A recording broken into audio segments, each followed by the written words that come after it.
bago po tayo mag-awitan, tayo po tayo ng manalo. Atin po nakikita natin. Pagsalang namin naman, ang tahanan po ay nandito sa itaas ng mga langit. Sa gabi dito ang mga po ay papaitin na sa inyo ng aming mga papuri, mga pasasalamat, iyan po sa inyong kabuti ng Lord, sa bawat isa sa amin. Sa buong isang linggo mong dadama, patuloy mo kami pinagpala at ingatan sa bawat oras namin ng buhay. Maraming salamat. Naway mag-isirapat dapat kami sa iba na naharapan ng gabi. Pagpapamitan po ng pagpatawad ng aming pagkukulang na pagkakasalang aming nagawa sa inyo. Maraming salamat. At mga po sa aming pag-aawitan, ito ba yung gabi ng inahan? Santo Espiritu Ama. At samahan po kami mga pinili ng Diyos upang kami po ay maitaas at mapapulihan po namin ang lagyan po namin. Maraming salamat ang mga kapatid po sa amin sa dalangin ng gabi. Ito po'y alam-alam na lahat sa tangi at makapangyari ng pangalan ng aming Panginoon sa dapat islas sa Diyos namin. Ating pong awitin ang kayong panilinis, matuwa at umawin. Will number 10. Ito na will number 10 po. Kayong malinis, ready, sing. Kayong malinis, matuwa at umawin.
Pangalawang Timoteo,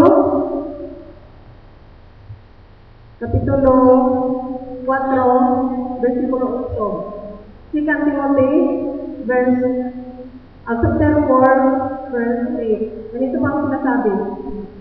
Buhat ngayon ay natataan sa akin ang puso ng katuwiran na ibinigay sa atin ng Panginoon na tapat ng loob sa araw na yaon, at hindi lamang sa akin, kundi sa lahat din naman ng mga naghahangad sa kanyang pagpapakita. Pagpalain nawa ang talatang ito at tayo po ay magalang ng lubos ng panalangin. Dahil mga bago mong pagsala at makapangyarihan ng naman, o siyang may-ari ng aming mahirap na buhay, ang tahanan ay nasa kapitasan ng namin. Maraming pong salamat sa karapatan na muling pinagkaloob mo sa amin ang banal na araw ng Sabat nito, upang kami po ay muling makapagpuri sa inyo at amin po magabalik ang lahat ng kapurihan sa lahat ng mga kabutihan na ginawa mo sa aming buhay. Salamat Ama sa buong isang linggo na aming pinatahak, at alam niyo kung ano po ang aming naranasan sa aming buhay. Marami po kaming na-encounter ng mga pagsubok, subalit sa tulong din po ninyo, ito po ay aming napapanagumpayan. Sa kabila po ng mga krisis, sa kabila po ng mga problema at hirapan sa buhay, naranasan po namin ang iyong pangunguna, ang iyong pagbibigay sa amin ng bayong kalakasan upang kami po ay maging matatag sa lahat ng mga pagsubok po namin.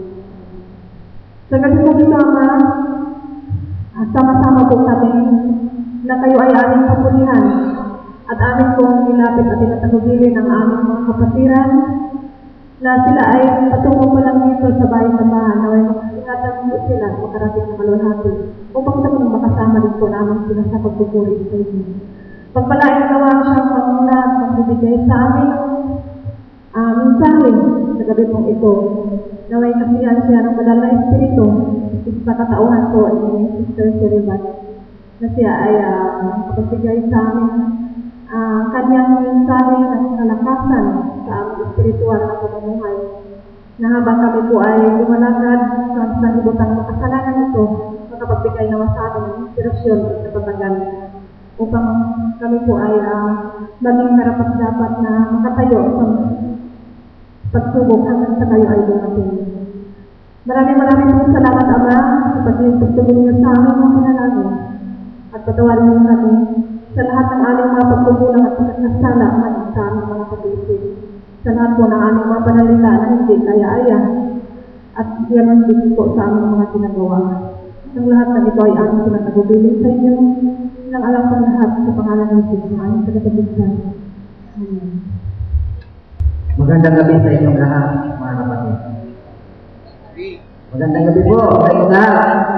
Ibayatan natin at happy Sabbath po. Purihin mo natin ang ating Panginoon sa gabi ito, bagamat medyo maulan.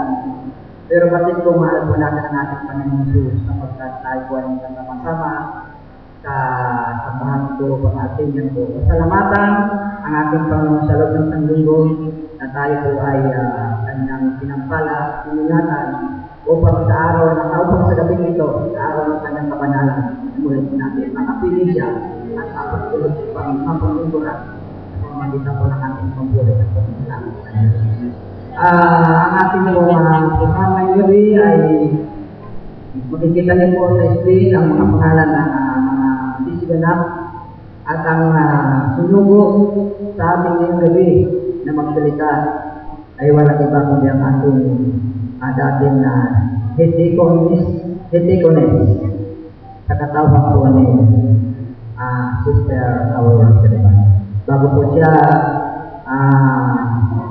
magsalita, ay makakarinig po muna tayo ng isang mensahe na papuri sa Panginoon na ito po ay bibigay sa atin ni Sister Conchine Sosmin. Atin po pagkalit sa kanya ang pagkakataon.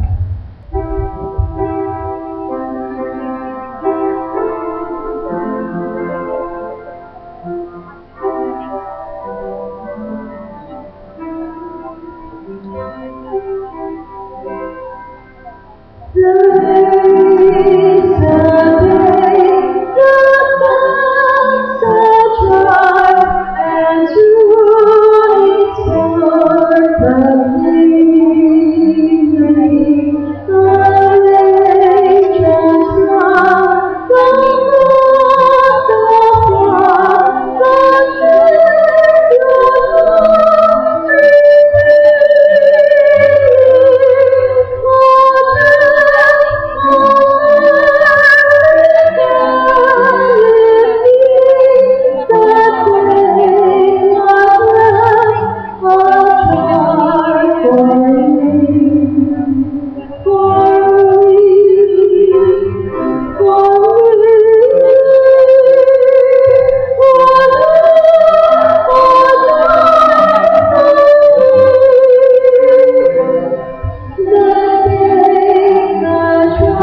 Magandang gabi sa inyo mga kapatid, makisabat.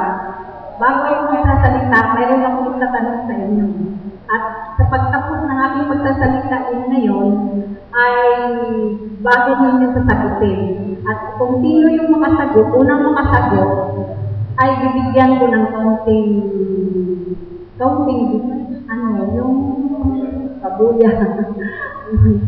Kaya sa gabi ito, bago magsalita mga kapatid, manalangin muna tayo at umiyahan natin ang banal ng Espiritu. Kakila lang naman ang dekakaitan sa langit, maraming salamat po sa iyong pag-ibigay. Ama, nanyayahan namin ang banal ng Espiritu na siyang mamumuna sa mga oras na ito. Sa aking pagtalakay, sa inyong mga pangako, na ikaw ang magsasalita, hindi sa aming mga lalo, hindi ikaw ang maglilitas sa aming pagsitas. At tubayan mo kami, Ama, at ang mga lahat ng mga nakikinig ay makinabang din sa mensahe sa gabi ito. Ito'y aming hiling sa pangalan ng tagapagligtas ng Diyos. Amen.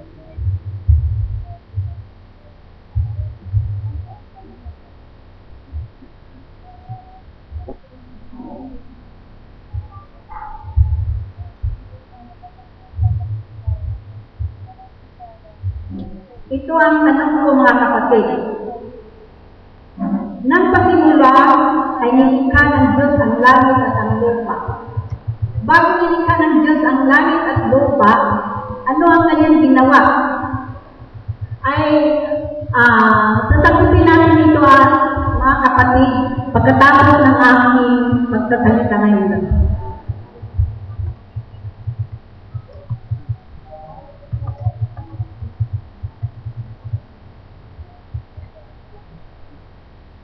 Ang aking talakayin ngayon, gabi mga kapatid, ay tungkol sa matuwid na hukom.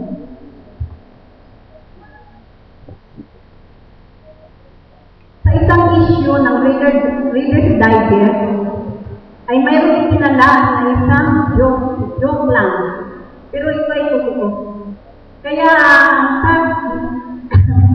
isang arestado magnanakaw ang tinatala. Kaya ang sabi ng hukom, pinapaliwanag ng hukom na gusto mo ba na ikaw ay harap o pakinggan sa kapwa mo kasama. At ang sabi ng magnanakaw, no, ayaw ko.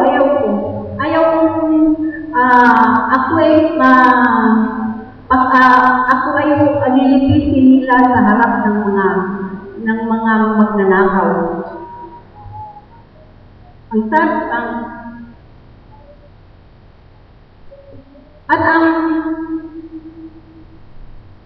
sabi ng hukom, nakaano ka na ba na ikaw ba ay umarap na sa isang judge at sa isang barangay captain o sa isang committee, disciplinary committee.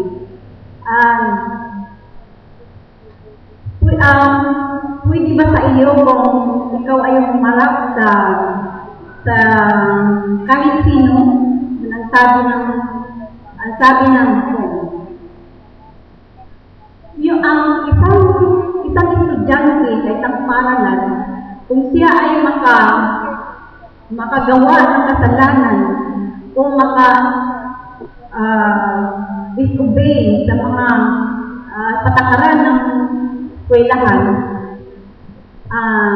lalo na ng napakabigat na kasalanan, siya ay pakinggan ng disciplinary committee. Bago siya pakinggan, dalhin muna siya sa isang sa teacher, sa opisina, o kaya sa principal, di ba brother? Sa principal muna, bago siya iharap sa committee. At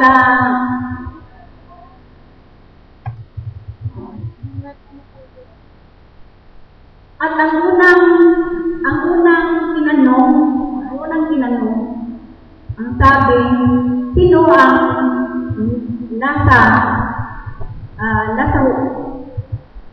nasa opisina, sino ang nasa opisina, na-realize na malaking tulong na kung sino ang nasa judgment seat, yung sino nakaupo doon sa judgment seat na.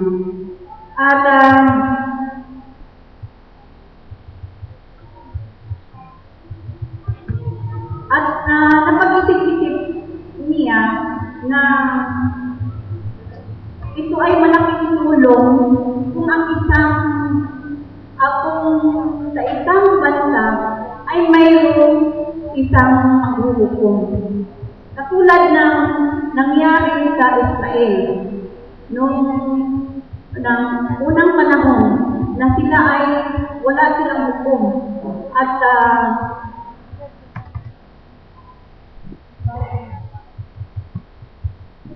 sa huling talata ng hukom, chapter 21, verse 25, ang sabi dito na, ng mga araw na Yahweh, walang hari sa Israel, ginagawa ng bawat isa ang magtuwid sa kanyang sariling mata.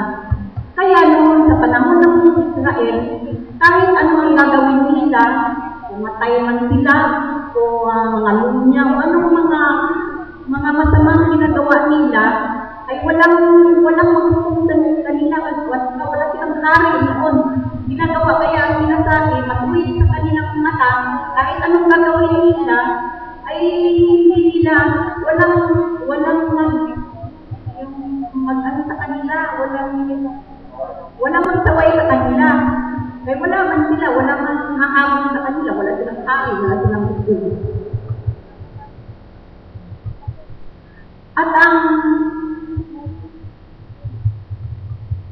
At kung mayroong magandang hukom,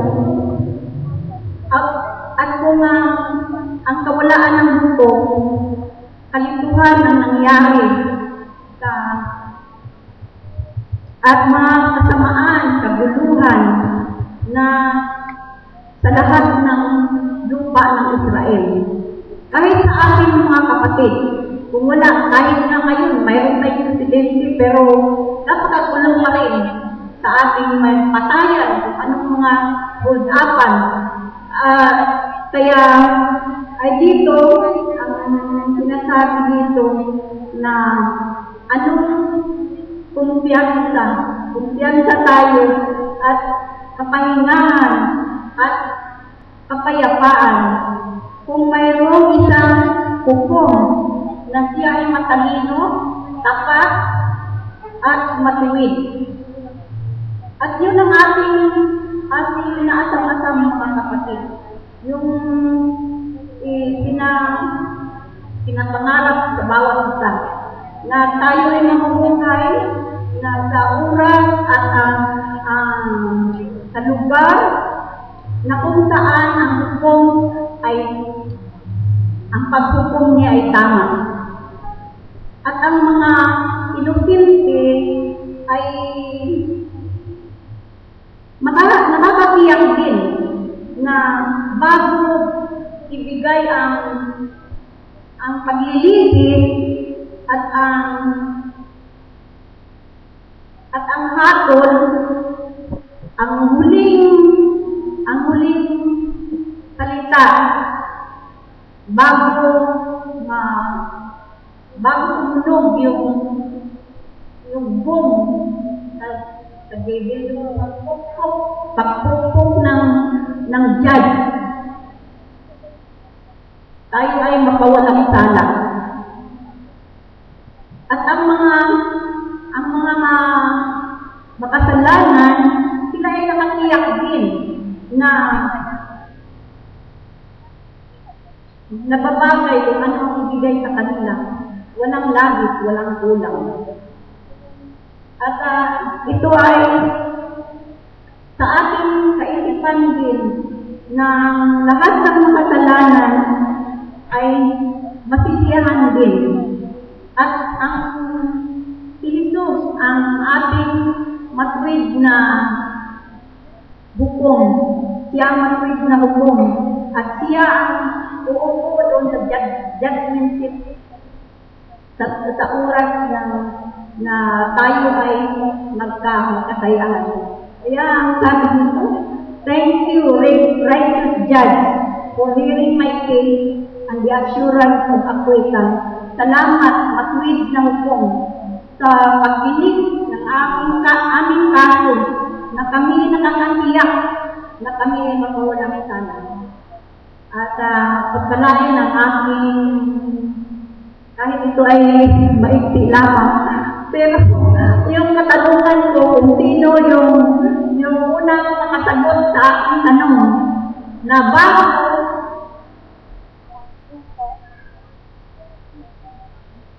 nang pasimula ay nilikha ng Diyos ang langit at ang lupa. Bago nilikha ng Diyos ang langit at ang lupa, ano ang kanyang ginawa? Kung sino yung unang makasagot ay ibibigay ko. Wala namang mali kung hindi lahat ay tama. Pero yung unang makasagot, yung tama, tama talaga na makasagot. Kaya ibigay na kunting kabuyahan.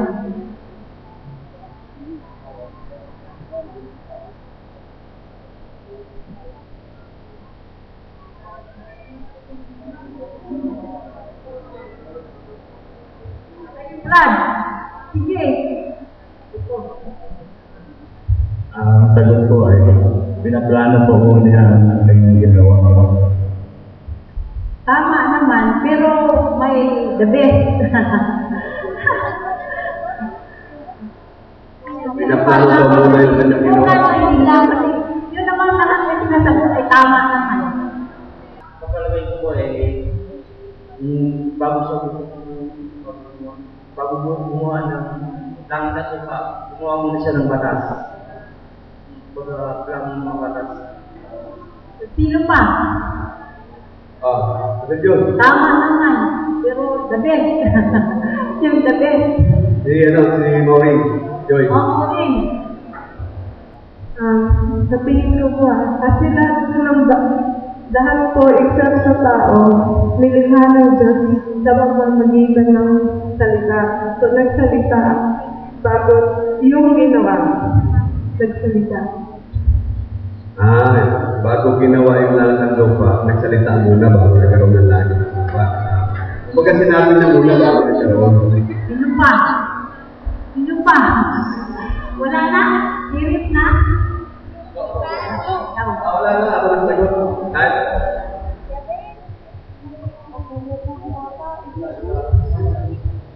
Talagay ko, nagkaisa sila ng mga anghel sa langit bago bumaba ang Diyos para gawin ang nilikha niya ang langit at lupa. So, Brother Ricky. At sino pa? Sino pa? Ang sagot ko ganito, bago nilikha ng langit, bago nilikha ng Diyos ang langit at lupa, pinlalo na ng Panginoon yung ating kaligtasan. Wala na. Wala na. Wala na. Yung kaligtasan mo na Hirit na. Buksan ninyo ang John. Buksan ninyo yung mga banal na kasulatan sa John chapter 17 verse 24 at 26. Babasahin ito mga kapatid. 24 at saka 26. Basahin ko, Amaya, o mga ibinigay mo sa akin ay ibig ko. Kung saan ako naroon sila naman ay doon kasama ko. Upang makita nila ang kalwalhatian ko na ibinigay mo sa akin sapagkat ako yung inibig bago natatag ang sanlibutan. Mag-ibig mga kapatid.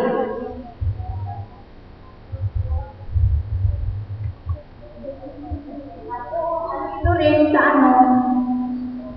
at ipinakilala ko sa kanila ang iyong pangalan at ipakilala ko upang ang pag-ibig na sa akin ay iniibig mo ay mapasa kanila at ako'y sa kanila.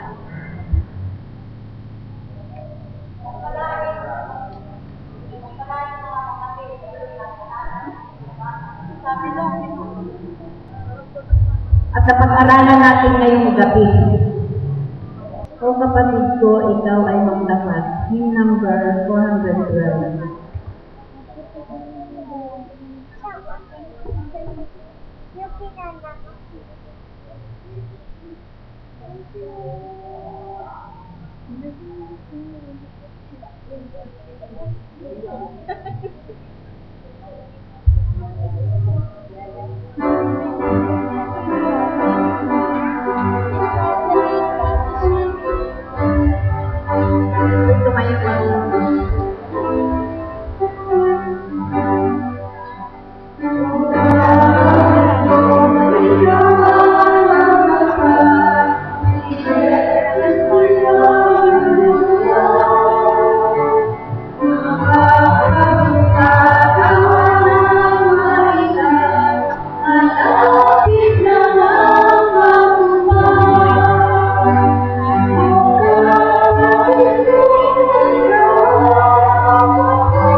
Maraming salamat na Ginang Ama sa paggabay sa amin sa gabi ito.